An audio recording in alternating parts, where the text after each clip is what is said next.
जी, अस्सलाम वालेकुम नाज़रीन, क्या हाल चाल है? ठीक ठाक हो? रिश्ता टीवी से आपका होस्ट सज्जाद शाह हर वीडियो के अंदर आपके लिए एक रिश्ता लेके आता है। सबसे पहले आपने क्या करना है, हमारे यूट्यूब चैनल और फेसबुक पेज और टिकटॉक को फॉलो करें ताकि हर आने वाली वीडियो की अपडेट आप तक पहुंच सके और हम आपके लिए बहुत अच्छे-अच्छे रिश्ते लेके आते रहेंगे। तो जनाब आला, आज जो मैं रिश्ते आपके साथ लेके आ रहा हूँ, कुछ लड़कियों के हैं, कुछ लड़कों के। हर वीडियो के अंदर एक लड़की का रिश्ता होगा, एक लड़के का होगा।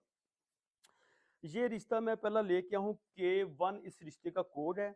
ये लड़की का रिश्ता है। लड़की की जो उम्र है 25 साल है और खूबसूरत तरीन नेक सीरत है। कद इसका 5 फुट 4 इंच है। बीई कंप्यूटर MNC इसने किया हुआ है। सॉफ्टवेयर इंजीनियर है। ठीक है, सीधे लफ्जों में बताऊं, सॉफ्टवेयर इंजीनियर है। दो इसके भाई हैं, एक इसकी बहन है और ये सरकारी जॉब करती है गवर्नमेंट के दफ्तर में। और इसकी सैलरी जो है 1.5 लाख रुपए सैलरी